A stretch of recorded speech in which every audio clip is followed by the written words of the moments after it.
నేను ఇంతకుముందు కూడా ఇంద్రమ్మ కమిటీలో కాంగ్రెస్ పార్టీ నుంచి పనిచేసిన, అంతకుముందు టీఆర్ఎస్ పార్టీలో ఉన్నా. కానీ దానికి నచ్చక నేను కాంగ్రెస్ పార్టీలోకి పోయినట్టు కొన్ని అభివృద్ధి పార్టీ సరే పార్టీ వచ్చిందిగా కాంగ్రెస్ ఏమో చేస్తానని ఆశతో పోయినాం. పోయినాక అభివృద్ధి కార్యక్రమాలు చూస్తే చెప్పడం ఇంత అయింది, చేసేది ఇంత అయింది. ఒకటి మెయిన్ ఇంపార్టెంట్, రైతులకు రుణమాఫీ అన్నారు. 2 లక్షల రూపాయలు రుణమాఫీ కాగల ఒక 10 మంది కూడా కాలేదు నా ఊర్లో. దాన్ని నచ్చకొకటి కార్యక్రమాలు చేస్తే ఆడపిల్లలకు తులం బంగారం ఇస్తామన్నారు, ₹1,00,000 ఇస్తామన్నారు. రీసెంట్గా 2-3 పెళ్లిళ్ళు ఏమవుతాను అదే ₹1,00,000 చెక్కిన దాకా రాలే. మరి అనుకోకుండా నా బిడ్డ పేరు కూడా పెట్టి నా బిడ్డ పేరు రేపు సంవత్సరం అవుతుంది, ₹1,00,000 రాలే, అది రాలే. దానికి అనుకూలంగా నేను మళ్ళీ నాకు సొంత గుడికి వచ్చి కేసీఆర్ నాయకత్వంలో పనిచేద్దామని చెప్పి నేను మళ్ళీ టీఆర్ఎస్ పార్టీలో చేరడం జరిగింది. ఈ యొక్క ప్రెస్ మీట్లో నా ఇష్టపరంగా నేను టీఆర్ఎస్ పార్టీకి అనుకూలంగా ఉండి నా మండల అధ్యక్షులతో పాటు నా గ్రామ అభివృద్ధికి ప్లస్ నా మండల అభివృద్ధికి రాష్ట్రానికి అభివృద్ధి చేయడానికి ముందుగా నేను టీఆర్ఎస్ పార్టీ కనుగొని పార్టీలో చేయడం జరిగింది. ఇంతకుముందు బీఆర్ఎస్లో ఉంటుంది, తర్వాత కాంగ్రెస్ గవర్నమెంట్ వచ్చినాక అభివృద్ధి గురించి అని చేద్దామని పోయినట్టు. అది కూడా నా చక్కమ్మకు ఇబ్బంది పెడుతున్నారు కాబట్టి అలా సహకరిస్తలేరు కాబట్టి మళ్ళీ సొంత గుట్టికి చేరినాను బీఆర్ఎస్ పార్టీలో. మాజీ సర్పంచ్ సుధాకర్ రెడ్డి. నేను అనివార్య కార్యాల వల్ల ఒక బీజేపీలో చేరినాను. అప్పటి నుంచి నాకు బీజేపీ అనేది అంటే అహంకారంగా కానీ బీజేపీ ఉన్నది కాబట్టి ఏదో చేసినాం. మన మన తెలంగాణ రాష్ట్రంలో కేసీఆర్ చేసిన అభివృద్ధి వల్లనే మనకు బాగుంటుందని చెప్పేసి మళ్ళీ సబితా ఇంద్రెడ్డి సమక్షంలో, దయాకర్ రెడ్డి అన్న సమక్షంలో నేను టీఆర్ఎస్ పార్టీలో మళ్ళీ బీఆర్ఎస్ పార్టీలో చేరడం జరిగింది. నా పేరు సుభాన్ రెడ్డి, గ్రామ మూలమాడ, మాజీ సర్పంచ్. గత ఎమ్మెల్యే ఎలక్షన్ కంటే ముందు నేను టీఆర్ఎస్ని కొనసాగిన.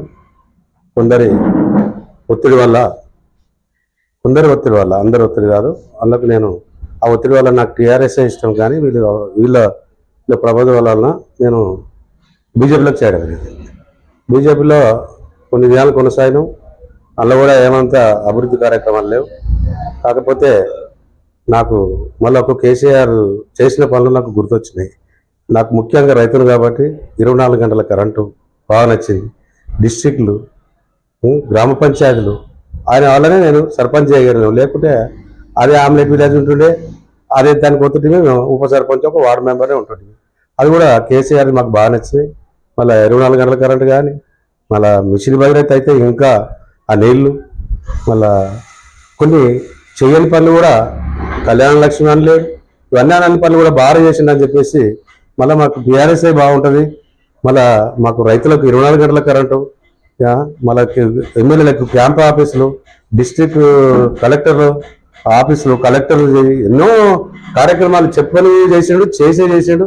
అవి ఎవరు కూడా ఊహించనివి చేసాడు. కాబట్టి మళ్ళీ టీఆర్ఎస్ఏ 100% మాకు మంచిగా అనిపించింది. కాబట్టి మేము టీఆర్ఎస్లే మళ్ళీ అదే గూటి, మళ్ళీ ఆ గూటికి ఎందుకు చేరినామంటే మాకు ఎవరైతే ఇబ్బంది పెట్టిన వాళ్ళు లేరు కాబట్టి వాళ్ళకి మేము కూడా వస్తే బాగుంటుందని ఆ రోజు కూడా మాకు ఇష్టం లేకుండే.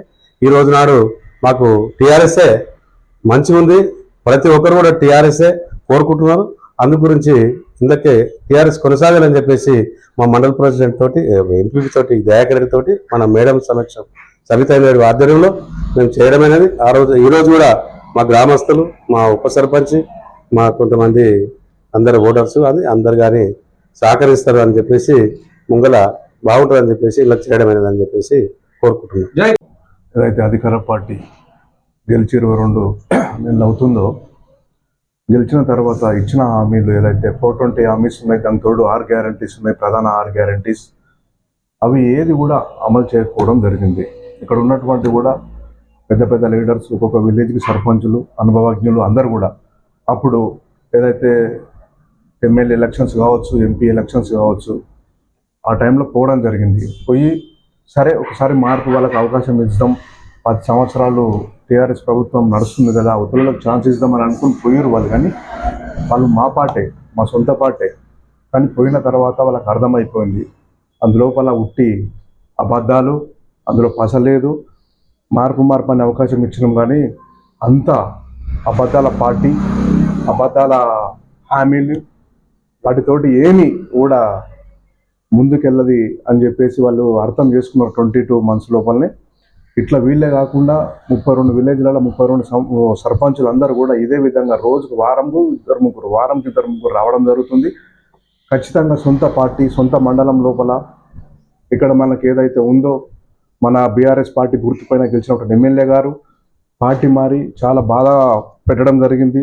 ఆ బాధ ఎంత అంటే ఆ టైం లోపల పోతే మొత్తం గులాబీ పార్టీ మొత్తం కూడా ఊడు చెదిరిపోయింది, మనసు అదిరిపోయింది అన్నట్లుగా ఉంటే ఆ టైం లోపల ఒక 5-6 మందిని కలిసి ఇట్లా చేసుకుంటూ పోతే నవ్వినటువంటి పరిస్థితి ఉండే. అటువంటి కాడికెళ్ళి ఇప్పుడు ఎంతమంది సర్పంచులు ఎంపీటీసీలు కానీ లైన్ కడతా ఉన్నారో వాళ్ళు వచ్చేటటువంటి అందరికి ఒకటే చెప్తున్నాం, దండం పెట్టి ఒకటే చెప్తున్నాం, మీకు ఏదైతే ఉంటుందో ప్రాధాన్యత కంపల్సరీ ఉంటుంది.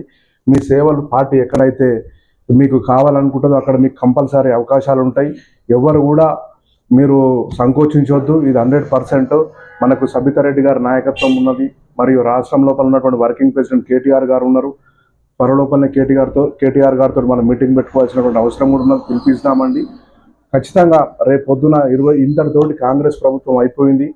రేపు పొద్దుగాల వచ్చేటటువంటి పార్టీ ఏదైనా ఉన్నదంటే మన దగ్గర బీఆర్ఎస్ పార్టీ ఖచ్చితంగా మనకు, ఎందుకంటే మనం చూస్తూ ఉన్నాం, యూరియా కొరత చూస్తూ ఉన్నాం. ఉద్యమ పార్టీగా 14 సంవత్సరాలు నడిపించినటువంటి అనుభవం ఉన్నది. 10 సంవత్సరాలు పరిపాలన చేసినటువంటి కేసీఆర్ అనుభవం ఉన్నది. ప్రజలు మొత్తం కూడా మార్పు కోరుకోవాలనుకుంటున్నారు కాబట్టి ఖచ్చితంగా వాళ్ళు స్థానిక సంస్థలు పెట్టడానికి కూడా భయపడతా ఉన్నారు. మనంటే 42% అని చెప్పేసి దాటవేసేటటువంటి పరిస్థితి ఉన్నది. మా ఆడబిడ్డలకు ఇప్పుడు బతుకమ్మ పండుగలు వస్తున్నాయి. మీరు ఏం చేశారు? 2500 సబ్సిడీ ఇచ్చారా? ఇవ్వలేదు. ఏది ఇవ్వకపోగా తులం బంగారం ఇవ్వలేదు. ఇంతవరకు మీరు ఒకటి అబద్ధాలు ఆడితే అతికేటట్టు ఉన్నారంటారు. ఇంకా మిమ్మల్ని నమ్మడానికి ప్రజలు సిద్ధంగా లేరు. ఇక్కడ స్థానిక సంస్థల నుంచి పూర్తిగా మిమ్మల్ని గద్దె దించేటంత వరకు కూడా పోరాడేటటువంటి స్థిరత్వం కలిగినటువంటి నాయకత్వం బీఆర్ఎస్ లోపల ఉన్నది, ఊళ్ళల్లో ఉన్నది. ఇక్కడి నుంచి మార్పు మొదలవుతుంది. సబ్సిడీ ఇచ్చారా? ఇవ్వలేదు. ఏది ఇవ్వకపోగా తులం బంగారం ఇవ్వలేదు. ఇంతవరకు మీరు ఒకటి అబద్ధాలు ఆడితే అతికేటట్టు ఉన్నారంటారు. ఇంకా మిమ్మల్ని నమ్మడానికి ప్రజలు సిద్ధంగా లేరు. ఇక్కడ స్థానిక సంస్థల నుంచి పూర్తిగా మిమ్మల్ని గద్దె దించేటంత వరకు కూడా పోరాడేటటువంటి స్థిరత్వం కలిగినటువంటి నాయకత్వం బీఆర్ఎస్ లోపల ఉన్నది, ఊళ్ళల్లో ఉన్నది. ఇక్కడి నుంచి మార్పు మొదలవుతుంది. రేపో మాపో నువ్వు ఎలక్షన్ పోతా ఉన్నావు. చాలా జాగ్రత్తగా మీరు మన దగ్గర ఉన్నటువంటి సైన్యం కూడా జాగ్రత్తగా పనిచేసి ఖచ్చితంగా వాళ్ళకి ఇక్కడ ఎంపీపీ కానీ జెడ్పీటీసీ కానీ ఏదైతే సర్పంచులు ఉన్నాయో అన్నీ కూడా మనం కైవసం చేసుకొని మన కేసీఆర్ గారికి కానుక ఇచ్చి కాంగ్రెస్ పార్టీకి హెచ్చరించాలని చెప్పేసి ఈరోజు మిత్రులు పెద్దలు సుభాన్ రెడ్డి అన్న గారికి మరియు ఈరోజు పార్టీలో చేరినటువంటి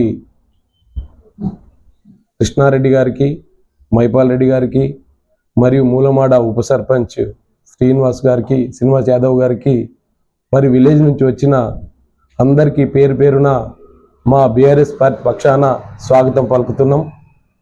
ఎందుకంటే ఈరోజు ఒక పరిణామం ఎందుకు అంటే వాళ్ళు ఏదైతే కొంతమంది ఒత్తిడి వల్ల మనసు నచ్చక పోయిండ్రు, కానీ ఈరోజు ఆ పార్టీ విధానాలు నచ్చక, బీజేపీ అయితే ఏమి కాంగ్రెస్ అయితే ఏమి నచ్చక మళ్ళా వాళ్ళు ఈరోజు సొంత గూటికి చేరడం జరిగింది.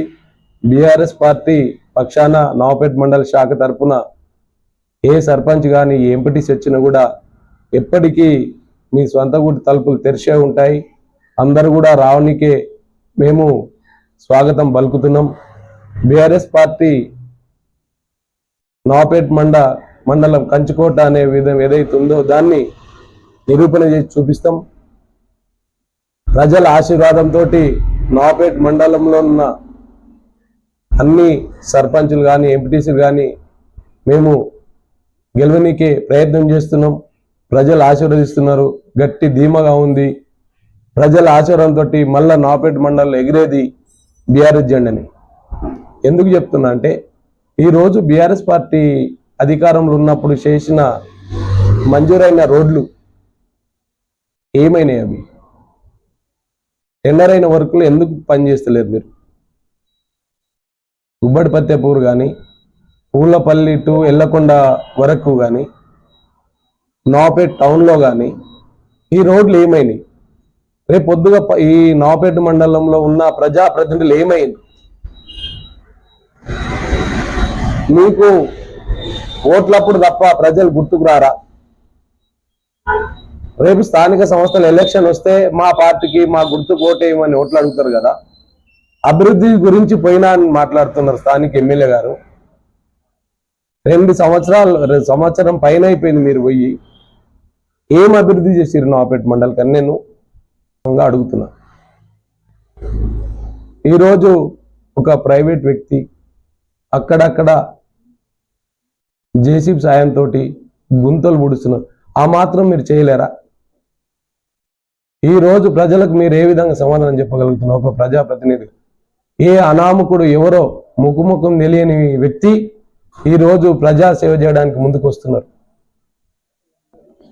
ఇది ప్రజలంతా గమనిస్తున్నారు. డెవలప్ అంటే ఏంది?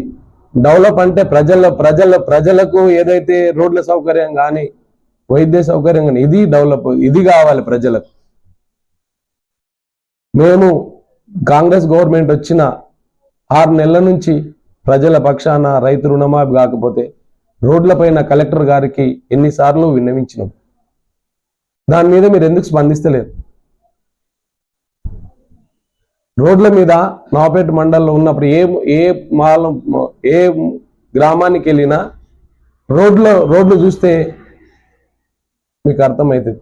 అయినా మళ్ళా మీరు చెప్తున్నారు రండి, మీరు ఏ పార్టీలు ఉన్నారు కూడా ప్రజల అయోమయంలో ఉన్నారు. మీరు ముఖ్యమంత్రి దగ్గర కండువ కప్పుకొని కాంగ్రెస్లో చేరినట్టు ఫోటోలు ఉన్నాయి, అన్నీ ఉన్నాయి. అయినా నేను కాంగ్రెస్ పార్టీలో లేను, బీఆర్ఎస్ పార్టీలో ఉన్నారు. రండి, వెల్కమ్. కాకపోతే రైతులకు ఇవాళ యూరియా లేక చాలా ఇబ్బందులు పడి రోడ్ల మీద ధర్నాలు, మసాలా ఫర్టిలైజర్ షాప్ల దుకాణాల ముంగల పడిగాపులు కాస్తున్నారు, చెప్పులు లైన్లో పెడుతున్నారు. రండి, రైతుల పక్షాన పోరాడదాం. బీఆర్ఎస్ కండు వేసుకొని బీఆర్ఎస్ స్టేట్ పార్టీ ఆఫీస్లో కూర్చొని రైతుల పక్షాన పోరాడదాం. రండి, మేము దానికి వెల్కమ్ చెప్తాం. కానీ ముందు మీరు ఏ పార్టీలు ఉన్నారు అనేది ప్రజలంతా గమనిస్తున్నారు. ఏదో ప్రెస్ మీట్ పెట్టి నేను బీఆర్ఎస్లో ఉన్నానంటే ప్రజలు ఎవరు నమ్మరు. రేపు లోకల్ బాడీలో మీరు ఏ పార్టీ తరఫున ఎలక్షన్లు ఆడతారు అనేది ప్రజలు చూస్తున్నారు. ఆ రోజు చిన్న కార్యకర్తల నుంచి అందరు తిప్పుల పడితేనే మీరు ఎమ్మెల్యేగా గెలిచిండ్రు. అట్లాంటి కార్యకర్తలను వాళ్ళ హృదయాలను బాధపరిచి వాళ్ళ ఆశయాల మీద నీళ్లు జల్లి ఎవరికి చెప్పకుండా చేయకుండా మీరు పార్టీ మారి వాళ్ళని ఎంత ఇబ్బంది పెట్టిండ్రో ప్రజలంతా గమనించిండ్రు. ఈరోజు ప్రజల ఆశీర్వాదంతో ప్రజలు ఏదైతే కోరుకుంటుండ్రో ఈ డెవలప్మెంట్ అని ఏదైతే కోరుకుంటున్నారో ఈ రోడ్లు ఇవన్నీ చూసి రేపు లోకల్ బాడీ ఎలక్షన్లో ప్రజల ఆశీర్వాదంతో నవాపేట మండలంలో బీఆర్ఎస్ జెండా ఎగరడం ఖాయమని నేను ఈ ప్రెస్ ముఖంగా తెలియజేస్తున్నాను.